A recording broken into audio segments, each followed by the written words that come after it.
الصلاة خير من النوم۔ السلام علیکم ورحمۃ اللہ وبرکاتہ۔ پیارے دوستو، دنیا کی سب سے مشکل جگہ قبر ہے اور بدقسمتی سے ہر مسلمان اپنی قبر کو بھلا بیٹھا ہے۔ موت برحق ہے۔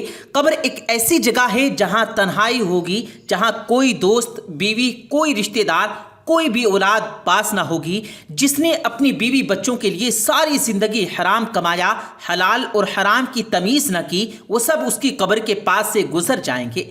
انسان کے نیک اعمال ہی اس کی قبر کے اندر روشنی فراہم کریں گے۔ ایسا نہیں ہو سکتا کہ ہماری قبر کے اندر ایک روشن دان نکالا جائے، کوئی ہوا کا انتظام کیا جائے، کوئی اندر بستر لگایا جائے۔ ایسا کچھ نہیں ہوگا۔ ہمارے جسم سے کپڑے اتار دیے جائیں گے۔ قبر جنت کے باغوں میں سے ایک باغ ہے یا دوزخ کے گڑھوں میں سے ایک گڑھا ہے۔ یہ فیصلہ تو لوگوں کے اعمال سے ہی کیا جائے گا۔ لوگ اس کے سامنے اسے غسل دیں گے، اس کو کفن پہنایا جائے گا، اس کے سامنے جنازہ پڑھایا جائے گا۔ یہ انسان خود اپنے آپ کو قبر میں اترتا دیکھے گا۔ یہ سب کچھ ہونے والا ہے، مگر افسوس کہ ہم نے سب کچھ بھلا دیا ہے۔ کسی نے کیا خوب کہا ہے، تو کمائے گا لیکن کھائے گا کوئی اور یقیناً حساب تم کو ہی دینا پڑے گا۔ سعودی عرب میں ایک آدمی نے اپنی بیٹی کو اعلیٰ سے اعلیٰ تعلیم دلوائی، مگر دینی تعلیم کا خیال نہ رکھا کہ اسے مال و دولت بھی دیتا رہا۔ وہ لڑکی انتہائی خوبصورت تھی۔ اس نے اپنی خوبصورتی کو بڑھانے کے لیے خوب فیشن کیا۔ یہ لڑکی اپنے آپ کو خوب سنوارتی اور طرح طرح کی محفلوں میں شرکت کرتی۔ یونیورسٹی میں اس لڑکی کے حسن و جمال کے خوب چرچے تھے۔ ایک وقت آیا کہ اس لڑکی کو کینسر ہو گیا اور یہ لڑکی جوانی میں ہی اس دنیا سے رخصت ہو گئی۔ اس لڑکی کا باپ اس سے بہت پیار کرتا تھا، اسی لیے اسے اپنی بیٹی کی موت کا بہت دکھ ہوا۔ یہ اپنی بیٹی سے بہت پیار کرتا تھا۔ اب اس آدمی کی یہ خواہش تھی، تمنا تھی کہ وہ اپنی بیٹی کو خواب میں دیکھے کہ میری بیٹی کس حال میں ہے۔ ایک دن عشاء کی نماز کے بعد اس آدمی نے خواب میں دیکھا کہ وہ اپنی بیٹی کی قبر پر کھڑا ہے اور اچانک اس کی بیٹی کی قبر کھل گئی۔ وہ شخص اپنی بیٹی کو دیکھتا ہے کہ وہ بے لباس پڑی ہے۔ اس لڑکی نے اپنی سطر کو چھپانا چاہا، مگر اس لڑکی کی عجیب حالت تھی۔ اس لڑکی کا سر گنجا تھا، اس کے بال سر سے غائب تھے، اس لڑکی کی شکل بھی عجیب و غریب تھی۔ وہ شخص اپنی بیٹی کو دیکھ کر خوف و ہراس میں مبتلا ہو گیا۔ خوف و ہراس میں اس آدمی نے اپنی بیٹی سے پوچھا، بیٹی تیرا کیا حال ہے؟ اس کی لڑکی چیختے ہوئے کہنے لگی، بابا میں مسلمان ہو کر پردہ نہیں کرتی تھی۔ جب میں مرنے کے بعد قبر میں آئی تو میرے سر کو بہت بڑا بنا دیا گیا اور میرے بال درختوں کی طرح بن گئے۔ پھر میری قبر میں اس قدر خوفناک فرشتے آئے جن کی شکل دیکھ کر میں بے ہوش ہو گئی۔ انہوں نے میرے ایک ایک بال کو نوچا۔ جب وہ میرے بالوں کو کھینچتے تو میرے سر میں گڑھے بن جاتے۔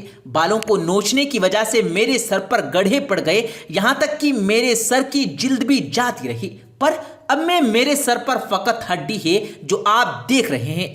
اس آدمی نے روتے ہوئے کہا، بیٹی تمہارا چہرہ بھی اب وہ نہیں جو پہلے ہوا کرتا تھا۔ تو بیٹی کہنے لگی، بابا جان آپ دیکھ رہے ہیں میرے سر پر گوشت بھی نہیں ہے۔ اس کی وجہ یہ ہے کہ میں غیر مردوں کے سامنے سرخی لگا کر جایا کرتی تھی، میں اس حالت میں وضو کر کے نماز پڑھ لیا کرتی تھی۔ بابا جان جب قبر میں فرشتے آئے تو وہ کہنے لگے کہ تو طہارت کا خیال نہیں رکھا کرتی تھی اور تیرا غسل بھی نہیں ہوتا تھا۔ چنانچہ انہوں نے میرے ہونٹوں پر لگی لپسٹک کو کھینچا تو ان کے کھینچنے کی وجہ سے میرے دونوں ہونٹ بھی کٹ گئے اور اب صرف میرے دانت ہی دانت نظر آتے ہیں۔ باپ نے پھر روتے ہوئے پوچھا، بیٹی تیرے ہاتھ کی انگلیاں کہاں ہیں؟ وہ نظر نہیں آ رہی۔ لڑکی کہنے لگی، بابا میں ناخن پر نیل پالش لگاتی تھی اور اس حالت میں نماز پڑھ لیا کرتی تھی۔ بابا جان جب قبر میں فرشتے آئے تو کہنے لگے کہ ہم تیرے ناخنوں کو ضرور کھینچیں گے۔ انہوں نے میرے ایک ایک ناخن کو کھینچا۔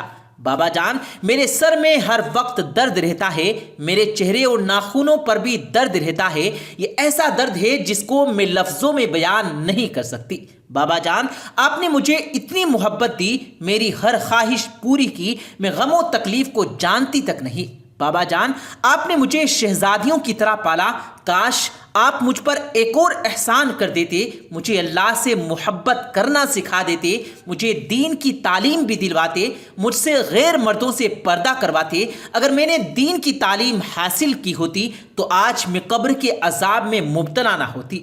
بابا جان، میں بہت زیادہ تکلیف میں ہوں، فرشتے روزانہ مجھے ایسے ہتھوڑوں سے مارتے ہیں کہ اگر اس کی ایک ضرب پہاڑ پر لگ جائے، ایک چوٹ، تو پہاڑ بھی ریزہ ریزہ ہو جائے۔ بابا جان، اس قبر میں میرا دکھ بانٹنے والا کوئی نہیں۔ وہ لڑکی زور زور سے رو رہی تھی۔ اس لڑکی کا باپ خوف کے عالم میں اٹھ کر بیٹھ گیا اور سوچنے لگا کہ میری بیٹی تو قبر کے عذاب میں مبتلا ہے۔ یہ آدمی زور زور سے رونے لگا اور سوچنے لگا کہ میں نے اپنی بیٹی کو دین کی تعلیم کیوں نہ دلوائی۔ اس کے بعد ہر نماز کے بعد اپنی بیٹی کے لیے وہ دعا کیا کرتا کہ یا اللہ مجھے معاف فرما دے، میں نے اپنی بیٹی کی تربیت اسلام کے مطابق نہ کی، یہ میری غلطی ہے کہ میں نے اسے دین کی تعلیم نہ دلوائی۔ یا اللہ میری بیٹی کو عذاب قبر سے محفوظ فرما دے، تو غفور الرحیم ہے، تو بخشنے والا ہے، تو کن کہے تو ہر ناممکن کام بھی ممکن ہو جاتا ہے۔ یہ آدمی ہر وقت پچھتاتا تھا کہ کاش میں اپنی بیٹی کی تربیت اسلام کے مطابق کرتا۔ پیارے دوستو، احادیث کے حوالے سے بھی آپ تھوڑی معلومات آپ کو بتا دیتے ہیں۔ صحیح مسلم کی حدیث مبارکہ ہے، آپ صلی اللہ علیہ وآلہ وسلم نے فرمایا کہ دوزخیوں کے دو گروہ ایسے ہیں جنہیں میں نے بھی نہیں دیکھا، اتنے سخت عذاب میں ہیں کہ اللہ رب العزت نے مجھے بھی ان کا حال تک نہیں دکھایا۔ اللہ اکبر۔ اب سنیے دوستو، ان میں سے پہلا گروہ جس کے پاس گائے کے دموں کی طرح کوڑے ہوں گے اور وہ لوگوں کو مارتے ہوں گے، یعنی ظالم حکمران، جیسا کہ بنو امیہ اور بنو عباس کے ظالم حکمران تھے اور آج کے دور کے بھی ظالم حکمران۔ تو یاد رہے کہ ان کا حساب قیامت کے دن بہت سخت ہونے والا ہے، اتنا سخت کہ نبی کریم صلی اللہ علیہ وآلہ وسلم کو بھی نہیں دکھا گیا کہ آپ کے قلب کی جو حساسیت تھی وہ نرم تھی، شاید وہ اس کو برداشت نہ کر سکتی۔ پیارے دوستو، دوسرا گروہ ان عورتوں کا ہے جو لباس پہن کر بھی ننگی ہیں، یعنی یا تو اتنا باریک لباس ہے کہ ان میں سے جسم ظاہر ہو رہا ہو، یا اتنا چست ہے کہ وہ نظر آ رہا ہے۔ آج کے دور میں تو کئی عورتوں اور لڑکیوں کا حجاب اور برقع بھی اتنا چست اور فٹنگ والا ہوتا ہے کہ اس میں سے ان کا جسم نمایاں ہو رہا ہوتا ہے۔ حالانکہ اس طرح کا حجاب کسی کام کا نہیں ہوتا، بلکہ یہ تو ایک قسم سے حجاب کی توہین ہے۔ دوسروں کو مائل کرنے والیاں، مٹک مٹک کر چلنے والیاں، ان کی سرپختی اونٹوں کے جھکے ہوئے کوہانوں کی طرح ہوں گی۔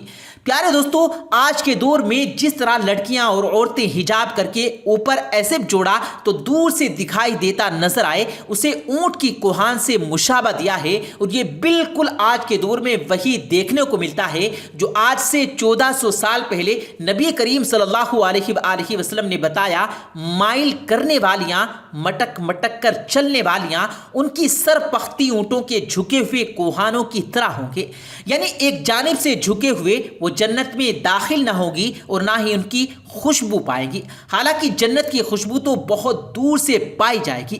ایک دوسری روایت میں ہے کہ نبی کریم صلی اللہ علیہ وآلہ وسلم نے ارشاد فرمایا، جو عورت خوشبو لگا کر اور زینت کر کے مردوں کے پاس سے گزرے گی تو وہ زانیہ ہے۔ حضرت عمر رضی اللہ تعالیٰ عنہ فرماتے ہیں کہ اپنی عورتوں کو ایسے کپڑے مت پہناؤ جو جسم پر ایسے نظر آئیں کہ ان کے سارے جسم کی نمائش ہو۔ ایک مرتبہ حضرت اسماء بنت ابی بکر رضی اللہ تعالیٰ عنہ، جو آپ صلی اللہ علیہ وآلہ وسلم کی سالی تھی، ایک مرتبہ آپ صلی اللہ علیہ وآلہ وسلم کے سامنے باریک لباس پہن کر حاضر ہوئی، اس حال میں کہ جسم اندر سے جھلک رہا تھا۔ تو نبی کریم صلی اللہ علیہ وآلہ وسلم نے فوری اپنی نظریں پھیر لی اور فرمایا، اے اسماء، جو عورت بالغ ہو جائے تو درست نہیں کہ اس کے جسم سے کوئی حصہ دیکھا جائے۔ یہ فرما کر آپ صلی اللہ علیہ وآلہ وسلم نے اپنے چہرے اور ہتھیلیوں کی طرف اشارہ کیا۔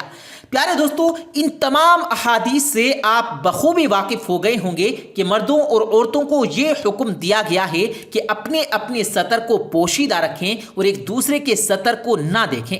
مردوں کے لیے ناف اور گھٹنے تک کا حصہ سطر ہے، اسی حصے کو ظاہر کرنا اور کھلا رکھنا، یہاں تک کہ اس کی طرف دیکھنا بھی حرام ہے۔